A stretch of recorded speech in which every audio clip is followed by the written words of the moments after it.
من اكتر السكيلز اللي انت كنت شايفها فارقه قوي مع الناس والناس عندها فير فيها كبير قوي هي فكره البابليك سبيكينج. انت بتقول ده بقى، يعني هو الفير اوف بابليك سبيكينج سربرايزنجلي يعني هو فير رقم 1 في العالم. معلش، احنا كم مره بنحضر توك ونلاقي البدايات ممله وكليشيه. بعد 30 مره، مش 29، بعد 30 مره هتماستر البابليك سبيكينج. اكرم ان انا لسه هتسمع في البودكاست ده حاجات محدش يقطع حاجه.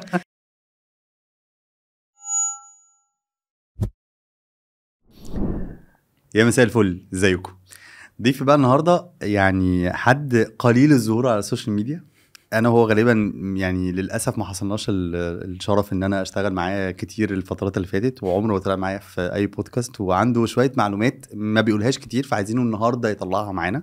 طبعا ضيفي النهارده هو صديقي وشريكي وصديقي الكفاح دكتور هشام العرقي، اللي هو طبعا عكس كل اللي انا قلته في المقدمه دي. تكاتش تفضحني ولا ازيك يا جروب؟ قليل الظهور على السوشيال ميديا، خدت بالك خالص. لا. وبعد كده محتاج تشتغل بيرسونال براندنج شويه. بتعلم باخد ماستر كلاس دلوقتي. في ماستر كلاس. انا هقول لك على في حد اسمه هشام العرقي بيعمل ماستر كلاس. انت تعالى احضره. عامل ايه؟ الحمد لله. كله كويس. ايه اخبارك؟ احنا عملنا حلقه قبل كده عن لينكدين، والناس ما شاء الله كانت موضوع لينكدين كان بالنسبه لهم رائع. بس واحنا بنتكلم قبل كده في لينكدين كان ما بين الحلقات كده، ما بين الشوتس، كنت بتقولي ان في سكيلز مختلفه ناس كتيره لما بتفتقدها ده بيأثر على البيرسونال براندنج، وبيأثر على كاريرهم، وبيأثر على انت حتى واحنا دلوقتي طالعين هو مش كاريرهم، بيأثر على حياتهم. الحياة طبعا. ايه بقى قبل بس ما نقول ايه بقى، ما تيجي عشان لو في حد ما اتفرجش على دكتور هشام طبعا نقول لهم بقى مين دكتور هشام العرقي. طيب عشان نخش في الموضوع على طول، انا اسمي هشام العرقي. انا الميشن بتاعتي في الحياة مجال اسمه السبلاي تشين، وده اللي انا قضيت فيه جزء كبير جدا من حياتي. ببيلد كوميونيتي، بعمل ماتش ميكنج ما بين الناس، بحاول احبب الناس في المجال، بحاول اعرفهم ببعض. وشغال دكتور في الأكاديمية البحرية، بدرس السبلاي تشين واللوجيستكس، وماسك سبلاي تشين اكسلريتور. فبنحاول نطلع الستارت ابس اللي في مجال السبلاي تشين واللوجيستكس. ده ماي ميشن. حلو قوي. when it comes to my passion، فأنا دلوقتي بدأت أشتغل على personal branding أكتر، بقيت متخصص فيه بشكل أوسع. بدأت أعمل ماستر كلاس في البيرسونال براندنج، بيحضروا مانجرز وسي اوز حابين ان هم يروحوا في حته تانية في الجزء بتاع البيرسونال براندنج. فده الجزء التاني. لا وانا عجبتني التكنيك. عيب بقى في ماي ميشن وفي ماي باشن. الله انا محتاج احضر. وسربرايزنجلي يعني اكتشفت ان في حاجه اسمها باشن. كنت حاططها في الاول بس لقيتها تبقى اوفر. بس فده يعني سيمبلي. طب حلو، تعالى ندخل في صلب الموضوع. قلت لي كده قبل ما نطلع، من اكتر السكيلز اللي انت كنت شايفها فارقه قوي مع الناس والناس عندها فير فيها كبير قوي هي فكره البابليك سبيكينج. فالنهارده عايزين نتكلم بقى مع الناس شويه عن البابليك سبيكينج، وممكن نحاول ننكشك كده في شويه سكيل سيتس. يلا بينا. اولا فعلا البابليك سبيكينج حاجه صعبه. يعني انا واحد من الناس، انا عمري ما خدت سيشن بابليك سبيكينج يعني خالص. طلعت كده ربنا يعيننا يا رب على الله حكايتنا. وطلعت واتكلمت، بس كان دايما في دماغي اللي هو انا عايز اوصل معلومه معينه طبعا. فطالع هدفي ان اوصل معلومه، مش هدفي اي حاجه تانية. فالموضوع مشي طبعا في رغبه في الاول، بس هل انت شايف انه لا هو الموضوع عند ناس كتير الموضوع صعب؟ طيب احنا زي ما انت قلت كده الحلقات اللي فاتت اتكلمنا على حته اسمها الاونلاين بريزنس، اللي هو التواجد اونلاين. في زيها الاوفلاين بريزنس. حلو. التواجد الاوفلاين والاوفلاين بقى اكتر حاجتين هم سكيلز اللي انت بتتكلم عليهم، حاجه يعني فيري كريتيكال: النتوركينج سكيلز والبابليك سبيكينج سكيلز. حلو. دول للبني ادمين بتعرفك بقى انت بحقيقتك، بطريقه كلامك، بالكلام دوت، وبتامباكت بشكل مخيف. فالبيرسونال قبل كلمه عن لينكدين كان اكتر وانا اونلاين بعمل ايه وبكبر نتورك ازاي وببقى موجود ازاي بالزبط. على السوشيال ميديا. المره دي احنا هنبدا نتكلم عن فيزيكالي بقى. انا لو رحت ايفنت او رحت مكان، انا ازاي اكبر النتورك بتاعتي، ولو عندي opportunity اسبيك ان بابليك اتس جود opportunity استغلها. فتعالى نشوف ازاي تعرف تنمي السكيل. ديفينتلي. انا بعمل وركشوب لطيفه دلوقتي اسمها from small talk to big talk. small talk اللي هي ايه؟ نتوركينج، قاعدين على الضيق one to one one to many. big talk اللي هو على الستيج. الاثنين دول انا ملاحظ ان في تطور في الفتي جميل. اكرم ان انا لسه هتسمع في البودكاست ده حاجات. فلا السلوجن عجبني لان هو فعلا الكلام لما تيجي بقى تفتح بقك في الحياه مختلف برضو عن الاونلاين بريزنس. صح فالبابليك سبيكينج انا شخصيا ودتني في حته تانية، واكيد انت احنا هنتكلم عليك دلوقتي ندي حبه اكزامبلز خطيره يعني. بس انا بقى ما بحبش اي حد يكتب على السوشيال ميديا ان هو بابليك سبيكر. مش اي حد بابليك سبيكر، ده من وجهه نظري. حلو ده. ليه؟ احنا عندنا ليفلز من البابليك سبيكينج. في التكنيكال اكسبرت، ده راجل فاهم كويس قوي تكنيكال اوبريشنز، علامه عنده مصطلحات بتاع نايس. بس لما يجي يديليفر معلومه ما تفهمش منه حاجه، وده موجود كتير في حياتنا. الراجل علم فظيع، بس لما تيجي تتكلم ما عندوش الموهبه بتاعه توصيل الايه او السكيل بتاع توصيل المعلومه. يس. ده ليفل. في ليفل تاني اللي هو اسمه الكلير كوميونيكيتور، اللي هو زي ما انت قلت انا بقدر اوصل المعلومه، فعندي معلومات وبعرف اوصلها بطريقه سهله للناس. حلو ده. وفي ليفل ثالث اللي هو الانفلونسر سبيكر، ده بقى اللي بيعمل امباكت، اللي هو انت لما تيجي تحضر حد طلع يتكلم على ستيج، الناس بعد ما بيخلص بيروحوا يتصوروا معاه. نايس. اللي هو انت بعد 3 4 5 سنين ممكن تفتكر التوك بتاعته. okay. فدي ليفلز. فانا بحس تقدر تقول ان انت بابليك سبيكر او ثوت ليدر لما توصل للليفل الثالث، الليفل الانفلونسر. هو ده السبيكر الحقيقي اللي لما بيتكلم بيهز الناس من جوه. نايس. يعني دول الليفلز الاساسيه. هنقطع الحته دي في الحلقه. انا في انهي ليفل؟ انت لا انت واحد من ضمن الناس والله، مش يعني مجرد يعني اللي سمع اكرم مروان هيعرف ان هو في الليفل الثالث. انت لا بره البتاع. لا ده جوه البتاع. معلش محدش يقطع حاجه. انت بتبقى شايف الصدى. اوكي. فانت مش مجرد بتديليفر معلومه وقلتها كويس وخلاص. حلو. انت الناس بتفضل فاكراك. فده الليفل اللي انت بتقول انا لو وصلت للليفل ده، واللي انا فاهمه من كلامك ان بينهم كذا ليفل، ده ممكن باي براكتس او اي كان اكواير السكيل ان اوصل للليفل ده. وده الحته الثانيه المهمه قوي اللي هي سكيل ولا تالنت.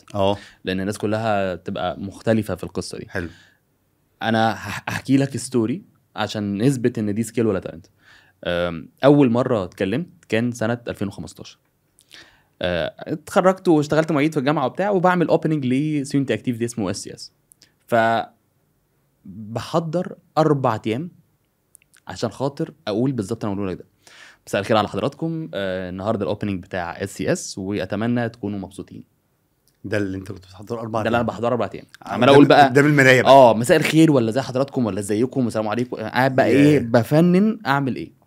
واول ما طلعت صحراء مش فاكر حاجه خالص.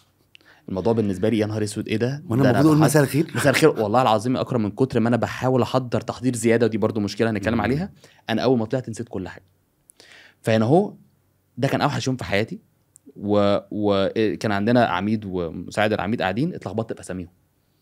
حابين نرحب بالدكتور كذا ودكتور كذا، دخلت اللقب ده في اللقب ده. فطبعا ايه بقى، عرقت وضربات قلبي ومش عارف اعمل ايه، ونفسي الارض تشق وتبلع. وروحت وقررت ان انا مش هطلع قدام الناس تاني اتكلم. ده كان قرار، مش هطلع تاني خلاص. انا مش موهوب في دي، فانا مش عارف اعمل ده، ممكن اعمل حاجات تانية.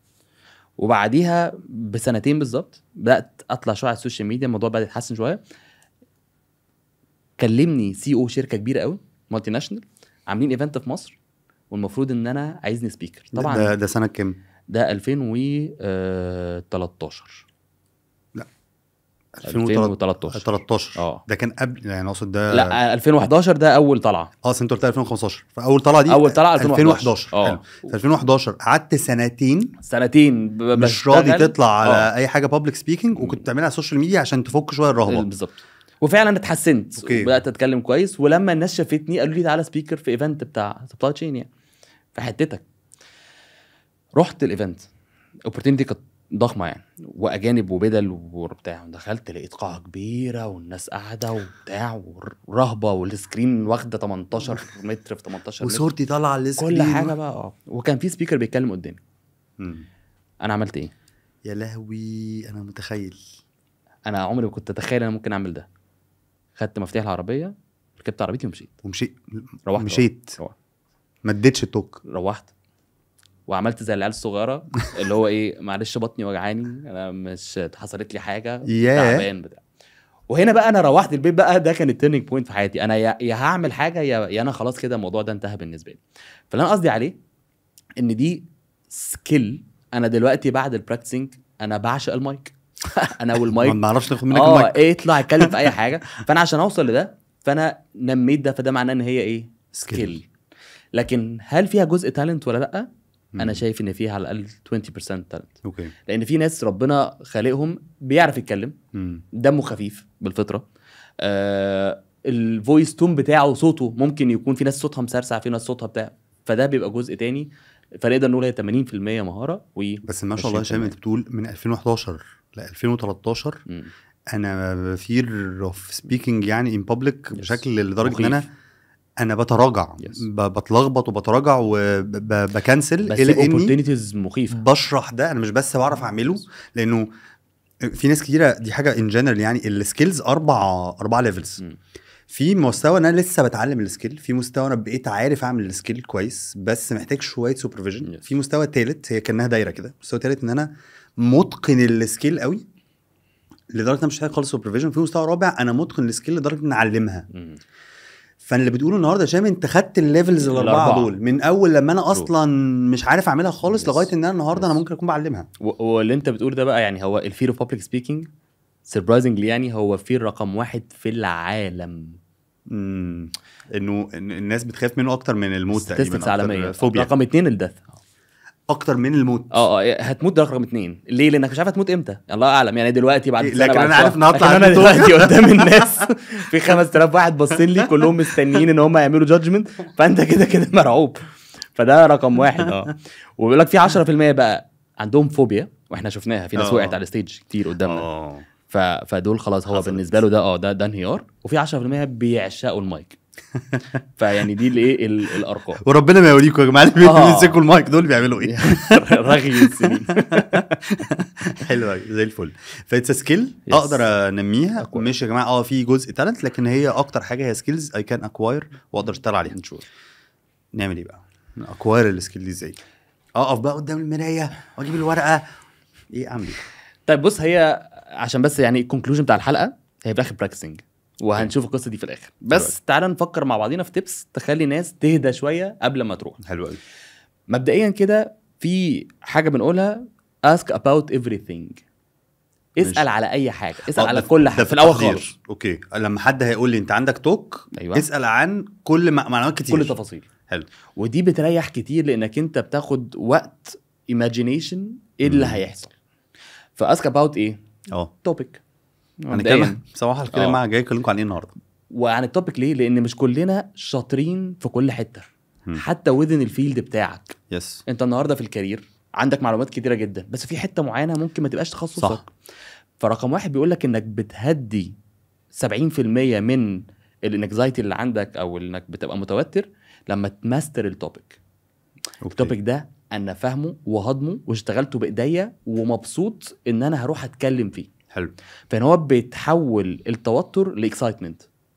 نايس. انا بدل الاثنين نفس الدوبامين، الفعل والدوبامين والقلب وبتاع، بس ان هو انا متحمس ان انا شاطر في حاجه فعايز اقولها للناس، وهنا انا متوتر وخايف ان انا اقول حاجه ممكن ما تعجبش الناس. نايس. فدي بتيجي من ان انا اصلا بعرف هو ايه التوبيك يا جماعه وابقى احضر عنه، وتبقى محضره تحضير رجاله. حلو قوي. انا هقعد احضره فانا هضمه كويس واروح اظبط. حلو قوي. اسك اباوت الاودينس، ودي واحده من الحاجات الخطيره. ديليفر ده لمين؟ صغيرين ولا كبار ولا مانجرز ولا عاملين ايه؟ ديفنتلي. لانك كمان لما تيجي تحضر انت الافيهات وشكل السلايدز صح، والدخلات بتاعتك وكل حاجه مبنيه على هو مين اللي قاعد. صح. رقم 3 العدد بتاع الاودينس، لان النهارده هتكلم على 10 ولا 20 ولا 100 ولا 200 الف ولا 5000 واحد. ليه؟ لانك برضه لما تيجي تحضر بتحضر الانجيجمنت بتاعهم عامل ازاي. انا اقول لكم على حاجه حلوه يعني طارفه، انه ممكن هشام وهو رايح يدي توك دلوقتي يبقى واصل مرحله انه هو انا بس عايز اعرف كام واحد يبقى موجود، لان لو عدد صغير انا مش عايز اروح. فتخيل هو انا بس قلت الطريقه دي اللي هو بص الفرق من ان انا ممكن ابقى عندي رهبه لو العدد كبر انك توصل وين يو ماستر السكيل، او العدد صغير انا عايز عدد كبير بالزبط. انا عايز اروج ليه 50 واحد هم اللي يستفيدوا، نسمع 2000 5000 واحد، وحاسب بالفرق كبير ما بين ان في عدد قدامي قليل وعدد قدامي كبير. فانت اعرف التوبيك، اعرف الاودينس، اعرف عدد الاودينس قد ايه، تمام، واعرف اللي اوت هو قاعه ولا مسرح ولا يو شيب. ليه؟ لانك برضو بتحضر الاكتيفيتيز والايماجينيشن فالحاجات دي ممكن تبدو بسيطه بس انا بقول لك مهمه قوي. واعتقد حاجه كمان انا محتاج اعرف الديوريشن طبعا طبعا. انا اكرم عنده مشكله في الديوريشن كده بيقولوا له معلش هي توك تلت ساعه، فهي التلت ساعه دي بيعرف بيها نفسه. يعني ربنا معاكم. ومهما الناس بقى رفعت له يوقف ناقص دقيقه ناقص دقيقتين هو انا هكمل الستوري. دي حقيقه. فلازم ابقى عارف الديوريشن قد ايه، لان نفس التوبيك ممكن اديه في ربع ساعه، في نص ساعه، في ساعه، في ساعتين. فلازم اكون عارف انا هديه في قد ايه وقت. يس انا عندي حاجات بتقعد نص ساعه وهي بتقعد 4 اسابيع. يس. فانت تحب تظبط دي. الستارت ابس اللي بيبقى عندهم 3 مينت بيتشنج فانت محتاج تعرف هي 3 مينت ولا 5 دقائق بتفرق. طبعا الديوريشن. وحاجه تانية برضو بسيطه جدا، لبسك. اسال عن اللبس. لسه هسال سؤال. هو انت المفروض تلبس ايه؟ هو اللي موجودين كلهم هم طلبه ولا ناس وزراء ولا بيزنس مان ولا وانت كمان ايه اللي انت بتسرح فيه؟ يعني خلي بالك انت النهارده لو متعود على الكاجوال ولبست جرافطه وبتاع انت ممكن تتكتف وده بيفرق. انا فاكر كويس قوي زمان قوي هشام، كنا اول كام ايفنت هشام البليزر والمنديل والشياكه عنده كميه مناديل. صح. فانا بالنسبه لي انا لازم اطلع مظبط نفسي قوي. اخر 2-3 هشام بقى بيروح انا هروح بتشيرتات.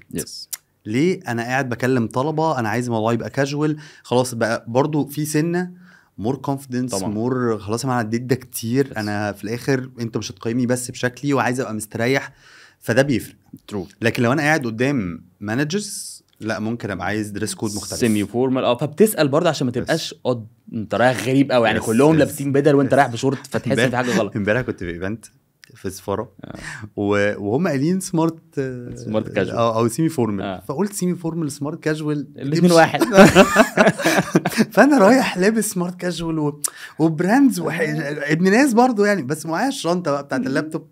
دخلت جوه لقيت في بدل، في فساتين، وفي ستيج حلو، وفي مود مختلف. حسيت بايه؟ ايوه مكسوف. ممكن حد يشفطني ده. ايوه مكسوف. ففعلا انت دي حتى بتدي لك انت ثقه انك شبههم. فتسال على ده. واخر حاجه تسال عن عايز اقول لك هي فرقت معايا قوي. لقيت واحد من الاصدقاء في الايفنت جاي بقى ايه، انا المفروض سمارت كاجوال، هو جاي كاجوال معاه برضه الشنطه. انا هقف معاك بقى طول الايفنت. انا على فكره مش انا الوحيد، هو اللي قال لي على فكره. لا واوحش مني كمان ده كاجوال. بص بتفرق كتير. حلو. فالدريس كود مهم، فلازم ابقى عارف انا هقابل مين وهم الدريس كود بتاعهم ايه. حد على فكره في الانترفيوز، انت لو رايح النهارده انترفيو، لو طبيعه المكان انه بيلبسوا بدل، انا محتاج البس بدله شياكه بكرافته حلوه. لو انا رايح الناحيه التانية هم اصلا شغلهم كله بالتيشيرتس، فانا مش محتاج البس بدله. انت لو رايح بدله انت في حاجه حضرتك بيسموها الكالتشر فات اللي هو ما تنفعناش. حلو. فدول 5 معلومات. بس فيها واحده اخيره 6 يعني معلش انا بحب الستات فعلا. اسال عن اللوجيستكس. ودي بقى بتاعتك دي بقى اللي بتبوظ اي ايفنت. اسال عن اللوجيستكس. ايه بقى اللي اسال عنه؟ اللوجيستكس من حيث في لابتوب ولا اجيب اللابتوب بتاعي، ابعت البرزنتيشن بالايميل ولا انت كده لازم تبعتها لنفسك وبالايميل وكل حاجه. كده هتتحرق قبلها بيومين يعني هي هتروح الفلاش هتبوظ. هتحصل لك حاجه. في كونفرتر ولا لا؟ يعني ياما بنجيب لابتوبس وما فيش كونفرتر، فبنقعد بقى نعمل المشاكل ده. في بوينتر ولا اقول لحد والنبي قلب لي، ودي تبقى من اوحش الحاجات اللي في الدنيا. فالحاجات البسيطه، في مايك والمايك شكله عامل ازاي، اللي هو دوت ولا في الايد. فكل الحاجات دي اسال عليها. ده احنا بنفرش الفرشه، اتخيل كل الوضع عشان خاطر بظبط نفسي واحضر بيه عليه. انا عايز اقول لك حاجه بمناسبه الحته اللوجيستكس دي. كان في مره في كوربريت كبيره وكنت طالع المفروض هدي توك مع احمد بدر. اوكي.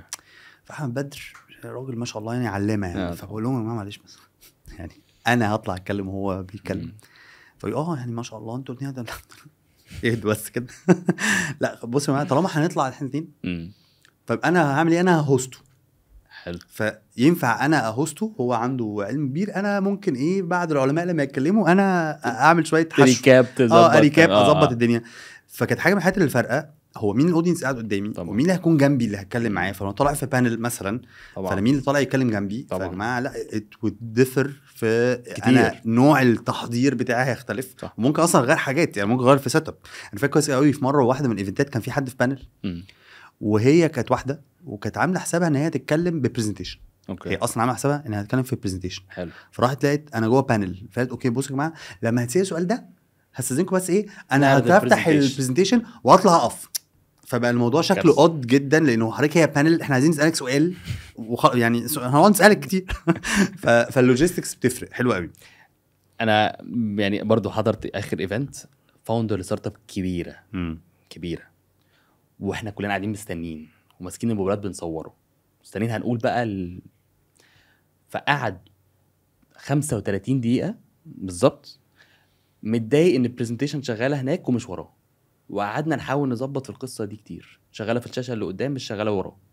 يا جماعه عدوا الحاجات دي، العلم في الدماغ، انت دي بالنسبه لك بس مجرد بوينتس، فدي هنتكلم عليها في حته البرزنتيشن. فاحنا كده قلنا 6 حاجات. ست حاجات. انا هحاول اريكاب. يلا باش. لا استنى انا هقول لك انا اعترضت في اول واحده في التوبيك، الاودينس، يس عددهم، برافو الديوريشن بتاع التوبيك. هايل.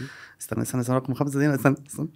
لا كان في حته لوجيستكس دي رقم 6 المكان اللي اوت. ايوه صح كده، اللي اوت القاعه عامله ازاي. يس حلو قوي. واللوجيستكس دول 6 حاجات. حلو قوي. فدول كلهم لما هسال عنهم انا بقيت مهيئ نفسي نفسيا، وكمان عملت شويه ايماجينيشن تخيل. فانا هقف على الستيج هرجه. لا او هقف اليو عارف انت الناس اللي هي بتبقى قبل البطوله او قبل حاجه بتروح نايمه وغمضه عينيها مفكره في الموضوع. ده التخيل. فانا كده ده بري، انا حضرت شويه معلومات هتساعدني اني اجهز نفسي للتوك بتاعتي. حلو. رحت التوك ولا رحت امتى بقى؟ رحت امتى؟ ايه ده مش المفروض اروح كام ايرلي مش زي اكرم. الموضوع ده مهم قوي. لازم طبعًا تروح بدري. طبعا معروفه.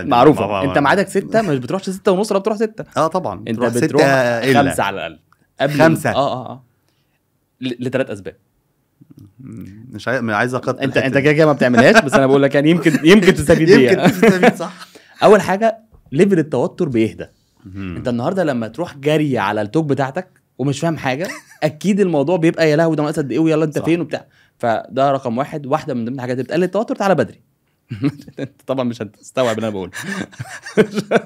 انت بيفوتك طيارات، الموضوع بالنسبه لك اكبر من كده. فاكر اخر ايفنت غيروا في الاجنده عشان راح متاخر دقيقه. يا جماعه مش قوي كده يعني عيب والله. بس هو التوك بتاعتي 5 فرحت 5 دقيقه يعني. لا ما فطلعوا اللي بعد. انت ما ينفعش تروح في ميعادك. طبعا تهريج. لا بقول لك لازم تروح قبليها بساعه. طيب فليفل التوتر بيقل. الحاجه الثانيه الحاجه الثانيه لازم تانجيج مع الاودينس. انت لما بتروح تتكلم مع الناس توقفك وتتكلم معاهم، انت بتعرف هم فين. اوكي. بتعرف هو انت لا ده انتوا لسه بيزك خالص ولا في ناس منهم ادفانسد. فانا بناء على الكلام ده ممكن اخد منهم كلام واظبطه واحطه على الكلام بتاعي.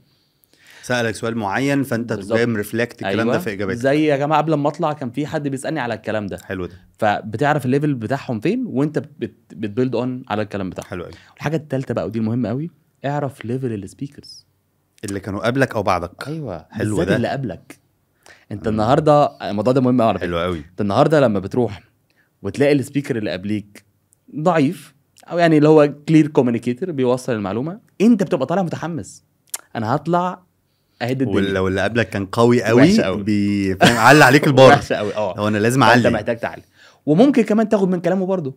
صح. تبني عليه. صح. فدول 3 حاجات بس مبدئيا كده عشان خاطر تروح بدري. حلو. فانا اوصل بدري، اخد جو المكان، اقابل الناس من الاودينس ممكن يسالوني، هرفلكت ان الاسئله دي جوه التوك بتاعتي، اشوف السبيكر اللي قبلي او اللي بعدي فابقى متخيل الدنيا عامله ازاي واستغل او ابني على انا كل ده ما قلتش حاجه.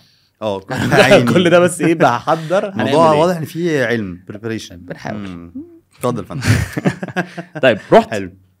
طلعت هنقول ان احنا طلعنا علشان ننجح. في حاجه ثانيه بنقولها قبل ما نطلع. طلعت خلاص. حلو.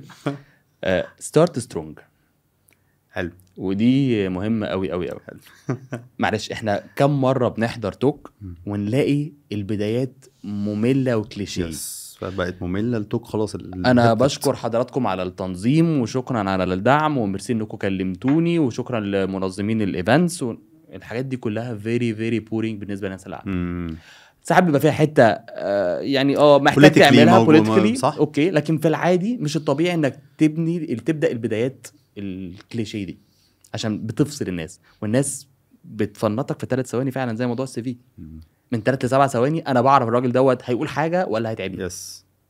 فابدا بسؤال كاتشي تخليهم يفكروا هم يعملوا ايه. انت بتعمل نعملها طبعا على الله والله العظيم.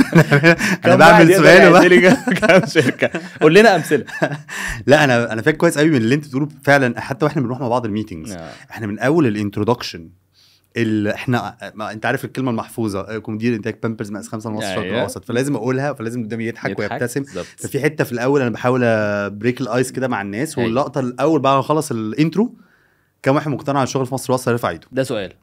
فسؤال ان هو بتعمل ايه؟ بتخلي الناس تفكر وتنجيج وتبدا ترفع ايديها. صح. فده من الدخلات القويه.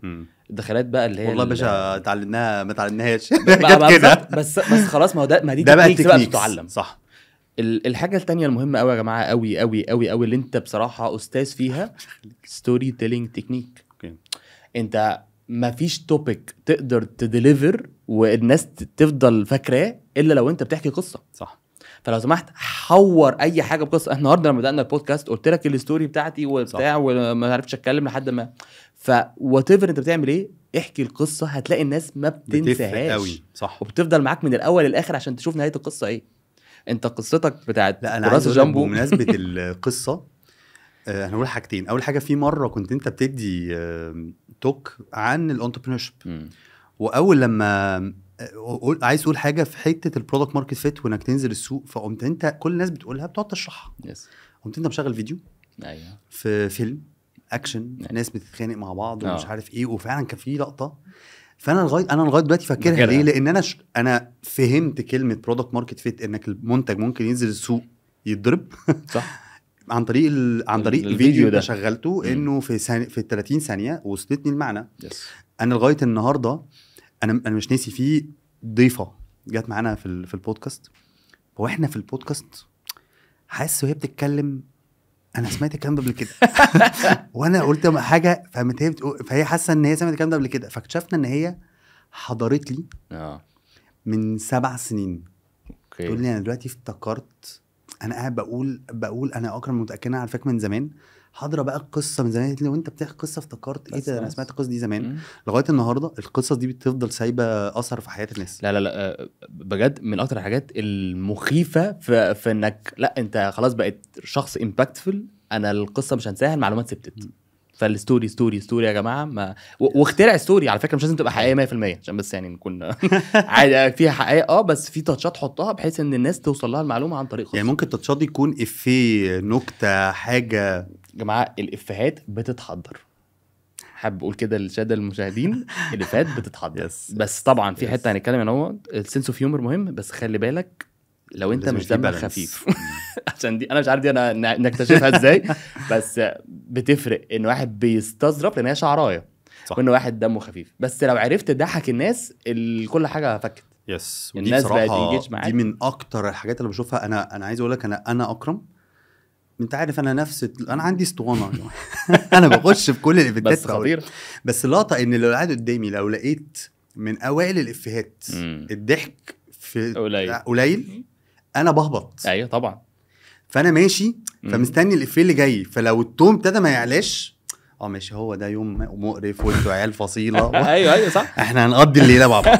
اللي هو الافيهات القويه اللي انت مستني منها الناس بتاع ما فيش. هي الحمد لله بتاع الطرش جوزي بتجيب بس لكن شهاب ورا الكاميرا عمل كده بتقول ايه لا القصص حلوه قوي. بس انت كمان قلت حاجه تانية. انت قلت اول حاجه ابدا بدايه قويه طبعا، ويا سلام لو سالت اسئله فتنجيج الناس. وبعد كده قلت حته الستوري تيلينج مهم ان انت تدخل في المحتوى بتاعك قصه فيها سرد بشكل كويس. وكمان قلت حته سنس اوف هيومر. انت يا سلام لو قدرت ان ودين القصه او قبل او بعد يعني في حته فيها تخفف من ان انا بدي محتوى. عشان كده برضو حتى قلتها انا في قصه، انا بحكي ستوري، انا مش قاعد بكلم كلام علمي بحت، بدي ستوري. وكمان في حته دعابه نفك الدنيا شويه. لو عرفت تعمل كده انت هتبقى مبسوط، الناس هتبقى مبسوطه وهتفضل هيجوا يصوروا. طب معلش انت تعال نفكر مع بعض صوت عالي. انت ازاي وصلت ان مثلا انا اعتقد انا مثلا عارف انه انا في كلام بقيت خلاص بقوله طبعا. انا عارف ان الحته دي هتضحك. ده بيجي ازاي يعني؟ انت عملت ده ازاي؟ براكتسنج يعني. انا جربت كذا افيه ما ينفعش، ما بقاش بقى انا مصمم ان هو ده الافيه اللي هيجيب خلاص. صح فبدات اوصل لمرحله في الاخر ان وانا بعرف نفسي انا بشغل فيديو اللي اوله وانا عندي سنه بتشقلب، فالناس بتشوف ده بتضحك، انا بسمع الضحك انا بستريح. نايس. فخلاص فانت بتقعد تجرب لحد ما تلاقي الدخله اللي مريحه ليك. واهم حاجه الدخله. انت نفسك لو الدخله رخمه وتوترت هتلاقي بقيت كلها بايظه. يس. فهي تظبط دوت بالبراكتسنج.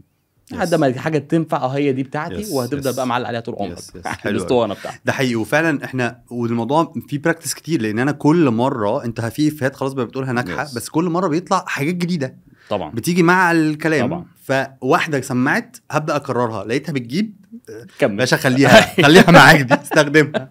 حقيقة. حط نفسك مكان الاودينس، يعني عشان بس يا جماعه والله الموضوع ده مهم قوي. ممكن تبقى انت قاعد بتنقد كتير، بس انت عمرك ما حطيت نفسك مكان السبيكر، ولا انت حطيت نفسك مكان الاودينس. كم واحد فينا نام في محاضره وسرحت ومسكت اوقات الموبايل؟ بتبقى بلاند، تبقى هروح انام في المحاضره دي. انا كده رايح انام في المحاضره. فانا النهارده لو سالت الناس دلوقتي اللي اتفرج علينا، قلت لهم يا جماعه ايه الحاجات اللي نفسكم تلاقيها في سبيكر قوي، مفيش حد هيختلف عليها، هيقولوا لك كلهم، هيرصوا. تعال نرص مع بعض. يلا بينا. انت نفسك تلاقي حد بيتكلم عامل ازاي عشان تبقى مبسوط؟ يبقى عنده سكيل زي ايه او انا اقول لك حاجه غريبه اول ما قول. انت قلتها، يعني انا عايزه من اول حاجات عايزه يبقى بريزنتبل كشكل شكرا. يعني جاي مهندم كده، مش يعني مش جاي عشوائي. بالظبط. انا هقول لك قصه سريعا. احنا في واحد من ضمن الناس يعني اللي كانوا شغالين معايا، هو كان عايش بره مصر، فالانجليش بتاعه فلوينت فظيع، فاحنا دايما بنحطه از بي ار، هو اللي بيتكلم هو اللي بيهوست وبتاع. بس كان عنده مشكله ان هو بينزل كل مره مش كاوي القميص بتاعه بره، بيخش يروح حاطط البتاع بتاعه وبيجي متاخر زيك، فهو في الاخر ايه؟ مش مهندم. فبالتالي فيرست امبريشن لاست جدا، الانطباعات الاولى تدوم جدا. فدي اول طلعه. Yes. ماشي، ايه تاني نفسك تشوف السبيكر قدامك عامل ازاي؟ لا حاجه كتير من انت قلتها. نفسي فعلا احس ان هو عنده محتوى قوي. شكرا. فده اعتقد جاي من بريباريشن، وان هو بيقول حاجه في الاخر كلام جاي مفيد اسمع بالظبط، لان في ناس كتير بتطلع في ايه. وحاجه ثالثه مثلا بالنسبه لي انه ما يبقاش انا احب اسمع قصه، بس اوقات لما الموضوع بيزيد عن حده قوي، ان واحد قاعد بيتكلم عن نفسه قوي، فاللي هو بتحطوا ان انت جامد. أيوة. يعني يمكن اوقات بعض الستوريز احنا بنقولها تبقى قصص فشل، مش قصص نجاح. صح. يعني مش انا مش جاي اقول لك النهارده انا نجحت ازاي، انا جاي اقول لك خد بالك انا فشلت وطلع عيني، الليرنينج بتاع الستوري، وخدت ليرنينج عامله ازاي واستفدت ازاي. فاوقات الشخص اللي بيتكلم عن نفسه كتير، الموضوع بيبقى زي ما حد يعمل دلوقتي كده، الموضوع بيبقى لا دي حاجه من الحاجات المهمه قوي، لان في ناس فعلا بيبقى عندها الايجو بقى راكب جامد. فانا خلاص انا فصلت لانك انت ما عايش، انت ما دخلتش مكاني. انت جامد على طول. انا عايز انت كنت تحت وطلعت فوق. فطبعا دي مهمه. قول. لا حاجه اخيره بقى، لان في واحد مشهور كان صادمني، مش هينفع نقول اسمه. طلع على الستيج واحد مشهور، واحد سيلبرتي اوكي على يوتيوب، سيلبرتي. اول لما طلع على الستيج في ايفنت كبير، هو حتى قال انا يا جماعه مش متعود ادي بابليك سبيك. وهو يعني عرفته ملايين فطلع. المشكله بقى الكبيره كانت ايه؟ احنا كده منتظرين انت تقول، احنا اصلا مهيئين عاليه، احنا كمان مهيئين انت تقول اي حاجه هنضحك. فاول دقيقتين 3 الدنيا عاديه، 10 دقايق الدنيا عاديه. الاكتر بقى من كده ايه؟ ان الموضوع كان مش منظم خالص في الكونتنت. فالموضوع ما كانش ستراكشر. فمش بس انا ما عنديش معلومات، او عندي معلومات بس انا بقولها بشكل عشوائي قوي طبعا. فمش زي اللي انا عملته دلوقتي ده عشوائي قوي. فانا ايه ده؟ انا مش انت بتقول ايه الثريد؟ الجيرني برضو. انت في الاخر بتقول برضو ستوري. الستوري باخده ستراكشر معين، فكونتنت منظم. طيب وفي بقى حاجات تانية ليها علاقه بطريقه الكلام والبادي لانجويج فاللي انا قصدي عليه، انت بس قبل ما تطلع كده شوف انت نفسك لو انت اودينس، الراجل سبيكر ده بشكله عامل ازاي، واعمل زيه ببساطه يعني شديد. الموضوع بسيط خالص بس طبعا تنفيذه صعب. صح. طيب دي بقى الايه الحاجات اللي تعالى نقول تاتشات خفيفه. حاول تحط statistics. الله. حاول تحط ارقام. نايس. الرقم بيدي للشخص اللي قاعد، اولا انت راجل عامل ماركت ريسيرش قوي، وثانيا انا مش هراجعك اللي انت بتقوله ده انت بتقول لي اكتر من 92 و3% بيحصل كذا 73%. وانا بقول لك بقى ما تجمعهاش، يعني ما تقولش 94، قول 93 بوينت كذا. دي بس حته كده في الخباثه، بس الارقام بتدي كريديبيليتي. فلو عندك ارقام بينها. حلو قوي. مشكله الناس ان هي بتنسى. بتنسى، وده قضاء وقدر. بس ايه اللي احنا ممكن نعمله عشان خاطر ما تنساش؟ احنا محتاجين اللي نحفظه المين بوينتس بالسيكونس اللي احنا هنقوله. تمام. مش انك تحفظ سكريبت. لان الناس انا بقول لك هتحفظ سكريبت هتنسى صح الموضوع جداً منتهي، جداً. لانك لو في كلمه وقعت منك انت كده اتدمرت. فانا محتاج اعرف ايه، انا محتاج اعرف والله انا في السلايد دي هقول الكلام ده، وهبقى عارف ان انا هقول افيه هنا، وعارف بعد ما اخلص هخش على النقطه اللي بعديها. ده اللي انت تحفظه. شكرا. عايز اقول لك يا اتش، انا كنت يعني من زمان بعرف اطلع. يعني انا فاكر 2000 اول مره ادي سيشن او توك 2009 اوكي 2008 حاجه والعدد صغير. وبعد كده في 2009 اديت لعدد، وقفت في مدرج في جامعه واديت. الدنيا جميله. 2012 كنت بشتغل في UN وكان عندنا ايفنت، فانا هطلع اول كم الناس واتكلم عن الجلوبال كومباكت برنسبلز، حاجات معهم 10 بوينتس اقولهم او هقول ان البوينتس بيتكلموا عن ايه. فقعدت اعمل اللي انت قلته من شويه، ان انا قعدت اكتب انا هقولها ايه واقولها ازاي بالانجلش، ومش عارف ان كان في اجانب فانا عايز امشي بسكريبت معين. قاعد بقوله وقمت قايل لنفسي ايه ده، هو في ايه، هو انا ليه قاعد بحفظه ومحشور ومش عارف اقوله. وقد كان رحت عشان انا قمت قايل انا خلاص يا اكرم ايه اعرفها بوينتس، بس ما كتبتش البوينتس، ما قولش انا هقول ايه البوينتس.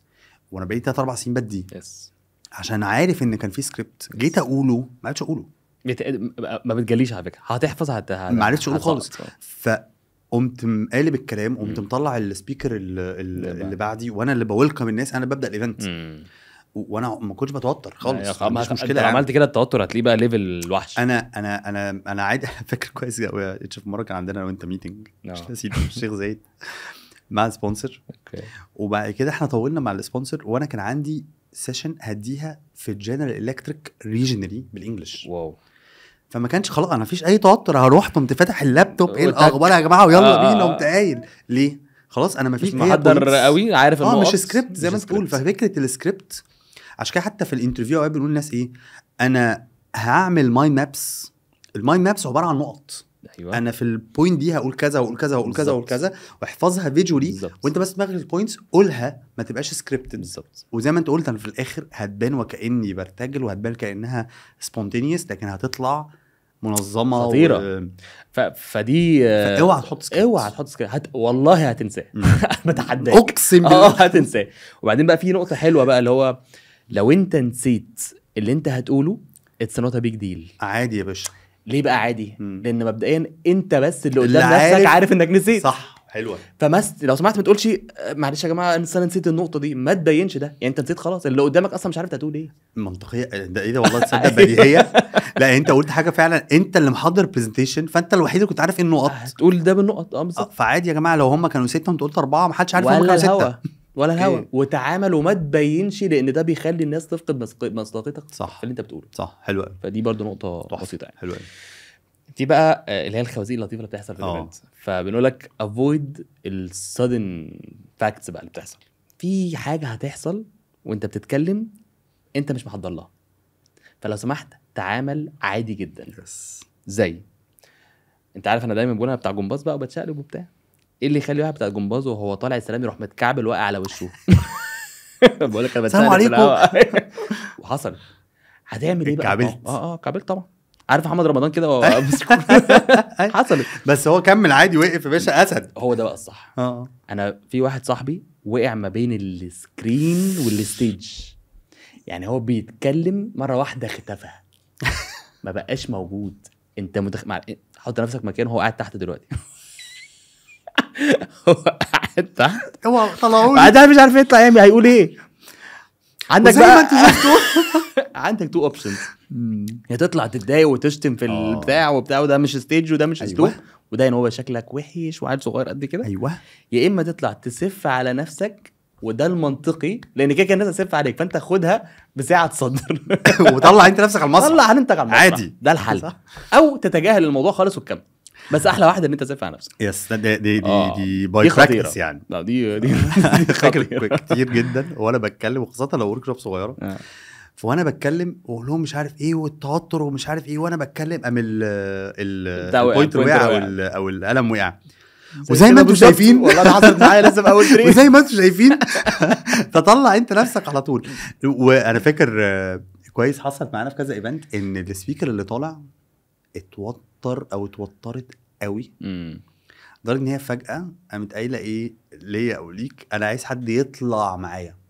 ايوه وحصل كتير، دي حصلت كذا مره. فدي حاجات صادم، لا تعامل والموضوع على هادي خالص. وعايز اقول لك نفس الاشخاص دي زي ما تقول مع البراكتس الدنيا عادي. هو يا جماعه انا فاكر كويس جدا في شخص معين انا قابلته في 3 ايفنتس.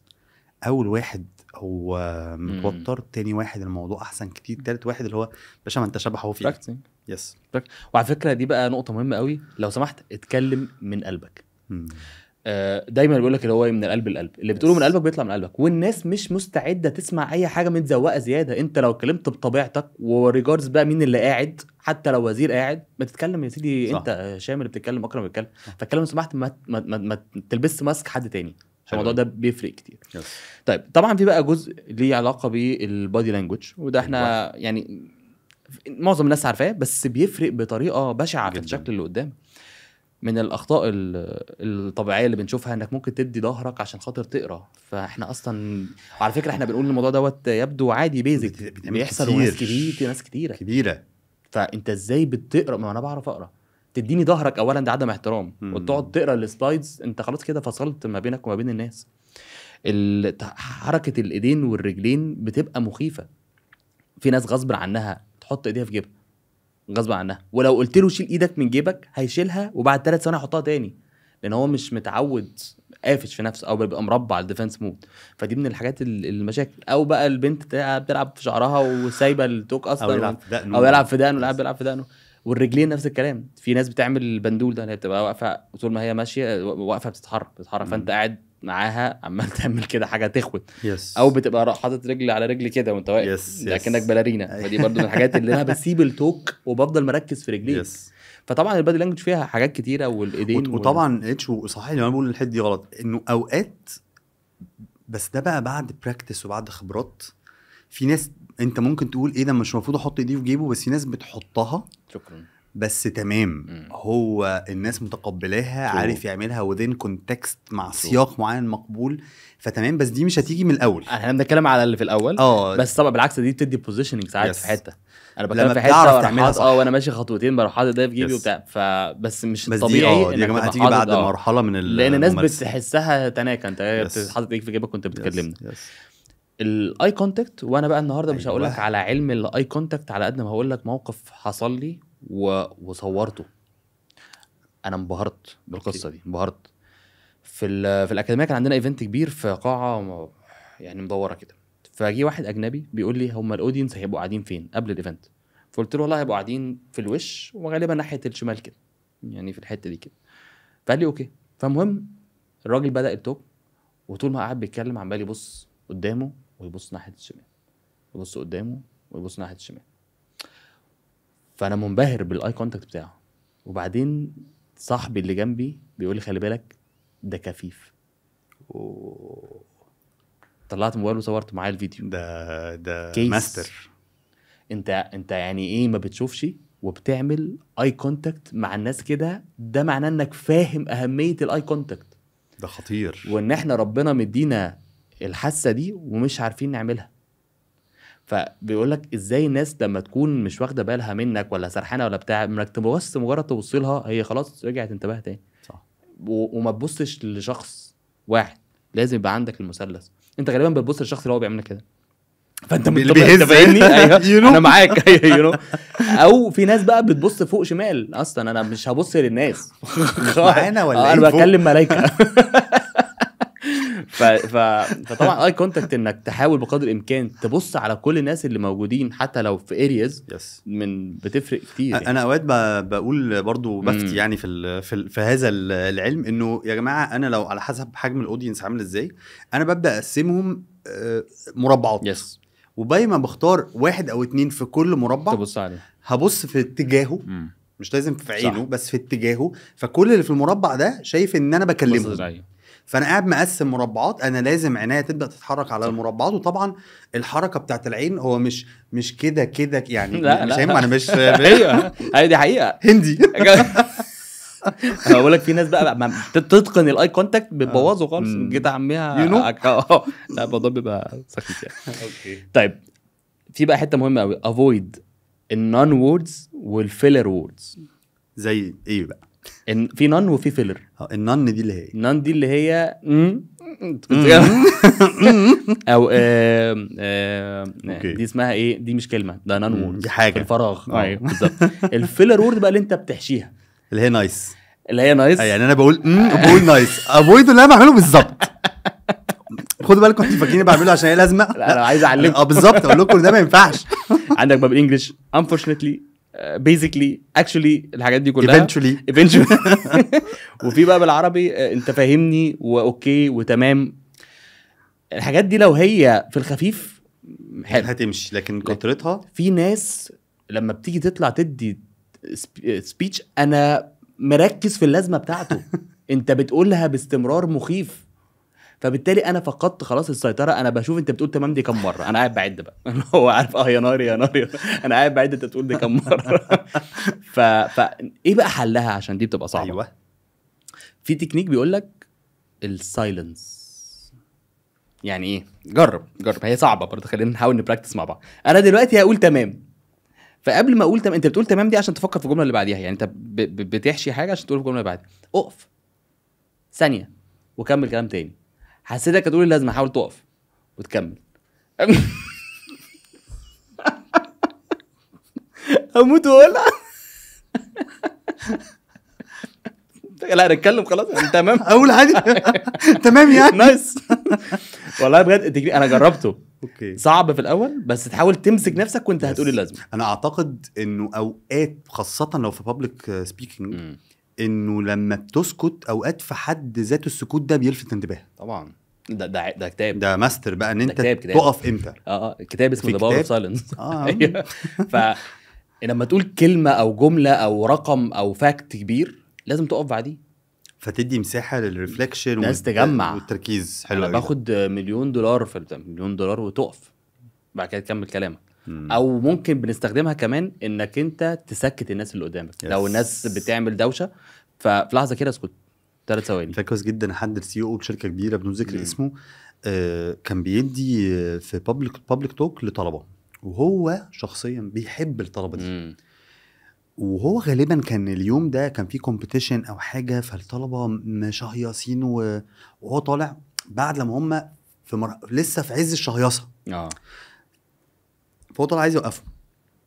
فاول ما طلع بعد ما عرف نفسه لقى ان لسه في مجموعه مهايبره، فسكت كتير لغايه لما ابتدى الناس ينتبهوا انه لا هو الراجل مش راضي يتكلم، فمسكته فابتدى يتكلم. هنعمل بعد كده الموضوع باظ بس اتليست في الاول بس لا ليها باور. وقف الناس. السايلنس ده من طبعا الفويس تونز بكل انواعها.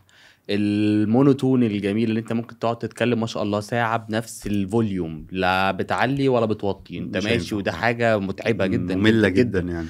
ولانك تبقى بقى هادي زياده عن اللزوم، الناس بتنام وانت قاعد بتتكلم، ويا سلام لو التكييف معاك وانت حرقت جوه في ايه فما ينفعش. وفي السبيد، سرعتك وانت بتتكلم. في ناس عندها مشكله كبيره قوي قوي قوي انها سريعه زياده عن اللزوم، وحتى الادفايس اللي بقولها لهم ما تركزش في حاجه غير انك تحاول تتكلم ببطء هتلاقي الكلام ظبط. فده علم برضو كبير قوي موضوع واعتقد ان انت حتى قلتها في وسط الكلام، وده هيفرق في تون اوف فويس. فكره ان انت عايز توصل كلام من قلبك، لما انت عايز توصل كلام من قلبك في انرجي. ايوه بتخرج كده، بتخرج تاثر في التون اوف فويس وتظبط لك كل حاجه. بتظبط.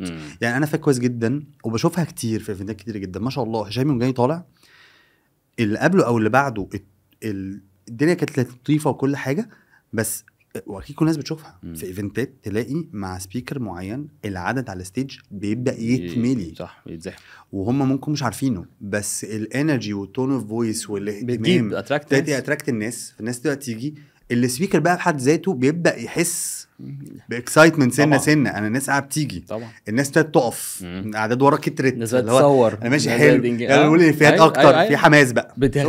انا حسيت ان انا مايور دلوقتي نفسي اطلع على الستيج. طب اخر حاجه عشان ما نطولش على الناس. لا ما في حاجات تانية بس خلينا ماشي. سترونج اندنج بقى. كلوجر بقى، نقفل كلوجر. زي ما انا بدات قوي لازم اختم قوي. حلو. واختم قوي دي حاول تقول حاجه ايموشنالي. احنا في هدفنا في الاخر الختمه قويه ايه؟ انك بعد ما تقفل الناس تسقف جامد. فما ينفعش تبقى انت واخدهم في ليفل عالي ومره واحده شكرا لكم. مفيش حاجه اسمها كده. فانت محتاج تحضر ايه القفله بتاعتك اللي هتخلي الناس تخش معاك في الموضوع، عشان اول ما تخلص تلاقي التسقيف عالي. الموضوع ده بيفرق في نفسيتنا أوي. نفسيه الناس كتير. يس ويعني للاسف يعني الناس برضو بتفتكر في الاخر يعني انا اللي انت قفلت بيه هو ده اللي انا في الاخر انتمي ليه. فتحضر قوي موضوع القفله في الاخر. يعني لاست اسمها ايه، لاستنج مومنت، حاجه تقعد كتير أيوة. معانا صح. والناس تفتكرك بيه. انا عايز اقول لك في مره، ودي مرات القليله اللي عملت الحركه دي، انا الستوري فيها ختمتها حته عاليه فعملت غلطه ايه بقى في مره، قمت قايل الحته العاليه دي في الاول بدري وقمت مكمل بعديها معلومات. فانت فقدت فعلا زي ما تقول الهايب. انت في حته اختم بدي، يعني انا فاكر كويس جدا اغلب التوكس اختم بالستوري دي اللي فيها حته فرحه وحماس بعديهم جاي الجملتين ثانكس سو ماتش اتس بين ا بليجر ان اكون موجود معاكم النهارده. فاصلا الموضوع بيفضل مكمل صح. تسقيف بقى، بعد كده اخد اسئله وبتاع بس بعد ما التقفيل ما يخلص. بعد ما فدي بتفرق كتير. فلازم اخلص بستوري او حاجه ايموشنال وتخلص بحاجه عاليه فالناس تبقى فاكراك بيها. بالظبط كده. واخر حاجه اللي احنا قلناها في الاخر يا جماعه، القصه دي كلها عباره عن براكتسنج. انت محتاج تبراكتس ده كتير. كل لما يجي لك اوبورتونيتي انك تطلع تتكلم في اي حاجه ما تخافش، هتاخد ستيب باك، هتفضل طول عمرك كده. انا بقول لك اهو بعد 30 مره مش 29 بعد 30 مره هتماستر البابليك سبيكينج. فانت محتاج تتكلم قدام ناس كتير، وكلنا بدانا كده زي بالظبط الانجليش. مش عارف اتكلم، معلش خش اتكلم قول اي كلام وبعد كده الدنيا هتظبط.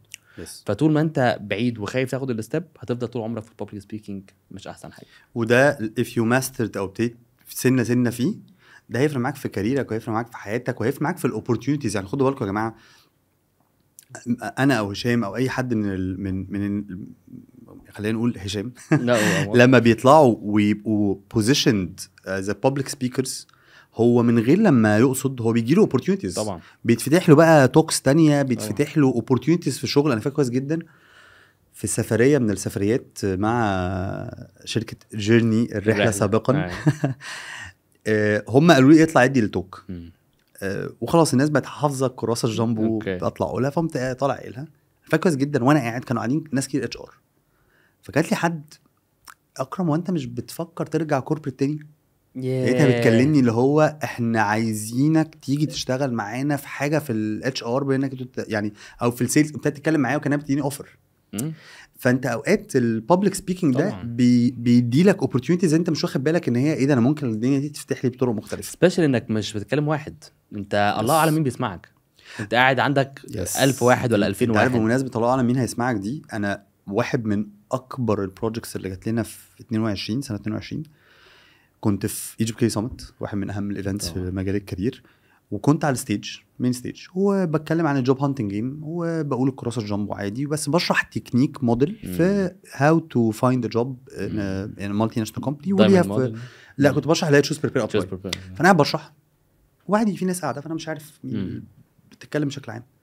في وسط الايفنت الساعه 5 واحد صاحبي قابلني قال لي بقول لك ايه ده جي اي زد موجودين ومش عارف ايه وما تيجي نحاول نعمل معاهم قعده. قلت له يلا بينا. قعدنا في الصمت. فالمهم واحد من اللي كانوا قاعدين المانجر بتاعي البروجكت قام قال لي انا اتبسطت انه فلان ده عرفنا ببعض، لان انت على الستيج بتسمع كلام ايه ده المفروض ما يطلعش من اي حد. ده مش اي حد بيقوله. وبعد كده ده بالظبط اللي احنا بنفكر فيه. ده احنا النهارده بنديزاين بروجكت وعايزين نعمل ده. فقال لي انا لقيت اللي احنا حاطينه في التيرمز اوف ريفرنس وفي السكوب اللي احنا عايزين نعمله في البروجكت، انت قاعد بتقول ده اللي المفروض يتعمل. فلما جينا قعدنا مع بعض ده فتح لنا بروجكت. فتخيل توك جابت لنا بزنس. وده بقى كتير. فعشان كده بقول لك دي اوف لاين بريزنس، اديله اوبورتونيتي واديله حقه زي الاونلاين بالظبط. حلو قوي. هي سيركل. والسلام عليكم ورحمه الله. انا بقول كفايه بقى كلامنا. احنا لسه عندنا السمول لا الثانيه بقى. ما احنا كده قلنا بيك توك. احنا كده اتكلمنا بقى للجماهير. تعال بقى نتكلم عن الناس يعني داخلين بقى في تشاتس كده صغننه. الحلقه اللي جايه ها يا كان نفسي لا الحلقه اللي جايه نغير مش يعني. خليني اسالك اخر سؤال اتش. ايه انت بقى بالنسبه للشام ايه اكتر موقف انت شفته فرق معاك في الكارير في حياتك حاجه لو رجع بيك الزمن هتقول الموقف ده علمني حاجه نفسي اقولها للناس عشان ما تغلطهاش نفس الغلطه، او كانت حاجه حلوه قوي فعايز اقول يا جماعه اعملوا ده فرقت معايا قوي؟ انا اي ريسك في حياتي هو كان التيرنينج بوينت في حياتي. يعني كل حاجه انا كنت خايف منها لما كسرتها وعملتها ودتني في حته تانية. فبدايه من ان انا مش عايز اتنقل من فرع لفرع، ان انا اخد مجال زياده عن مجالي، ان انا اعرف شخص ما كنتش حابب اتعرف عليه، ان انا ممكن اروح انا همسك لك في دي بقى بعد الحلقه بس تمام ماشي.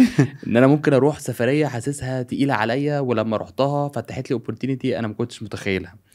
كل حاجات انت بتبقى مقلق منها وحاسس ان هي لا خليني احسن في السيف سايد. انا عايز بس تفتكر الكلام ده كويس قوي بعد الحلقه. ماشي. يمكن تيجي نشوف. انت ما تعرفش. فانا قصدي طول ما انت في الكومفورت زون هتفضل في الكومفورت زون. فانت المواقف كلها اللي انت شبه خرجت بره الكومفورت زون بتاعتك وجربت، انا ما كنتش اكسبوز على حاجات تانية خالص وفرقت معاك بصراحه. وبالتالي وجهة نظرك انه هيحصل يعني خشوا في يعني جات اكسبوز لحاجات مختلفه واخرج بره الكومفورت زون بتاعتك، جرب حاجه جديده، خد ريسكس في حاجات هتفرق معاك. معلش انا النهارده مجالي سبلاي تشين، لما اطلع بره سنه واخش في انتربرنورشيب ده مش بتاعتي، بس لما رحت في الحته دي فتحت لي حاجات وسفريات واوبورتونيتيز ومكان لما طلعت من هنا هو رحت في حته بتاع بيرس براندنج فتحت لي حاجات ودخلت لي فلوس فانا قصدي انت كده بتسعى وبتعمل اللي عليك. صح. بس في الاخر ما تقفش في ان هي دي بس بتاعتي وخد ستيب. احنا محتاجين نقفل الحلقه بصراحه. انت عارف فكرتني بموقف حصل معايا. انا رحت اشتغلت فتره في الامم المتحده، قعدت 2 سنين وانا اللي مشيت استقلت عشان جات لي PNG.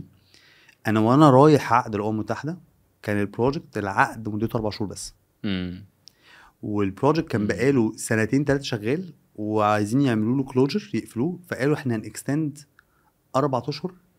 لو قال يعني بقى جبنا حد حرك الموضوع شويه ممكن نكستنده سنه. فانا رايح سايب مكان ستيبل مرتب كويس، بسبب الحركه دي البروجكت جوت اكستندد. فخدت بروجكت تاني جوه الUN كان مدته 5 سنين وكنت ناشونال اوفيسر فيه، وانا هناك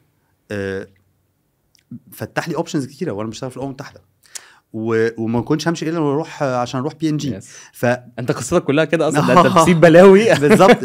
فاللقطه انه فعلا حته فيها ريسك بتفرق جدا جدا جدا معاك في الكارير. وطبعا البني ادمين، ودي هنتكلم عليها في الحته الثانيه بتاعت النتوركينج، لان هي دي بعد ربنا سبحانه وتعالى هو بيساعدك تعدي الحاجات. خليني اسالك سؤال مربوط شويه بالبابليك سبيكينج. برضو فكره هطلع عندي بابليك توك قصه برضو، يعني غالبا في ايفنت، في مؤتمر، في كونفرنس. ممكن لو انا بقى لسه حد صغير وهبدا في اني عايز اخش في المجال، صعب اول لما اطلع يعني سلام عليكم كده يا جماعه انا هاجر قاعه وادي السلام عليكم جاي اديك اشرح ل 200 و 300 واحد. فممكن ابدا الاول في ورك شوب. ابدا ازاي يعني؟ خليني اقول انت قلت كلام تحضيرات كتيره جدا، لو جالك الموقف هحضر ازاي وفي النص هعمل ايه فانا كده فهمت. انا فعلا لو جات لي الاوبورتيونيتي هعملها حلو. صح لو جات لي بالظبط. شكرا. فانا لو جات لي الاوبورتيونيتي هعمل ايه بقى عشان تجي لي الاوبورتيونيتي؟ مبدئيا دي حاجه كويسه قوي، لان الناس كتيره بتبقى نفسها تطلع تتكلم وما بيجيلهاش الاوبورتيونيتي عشان هي مش معروفه.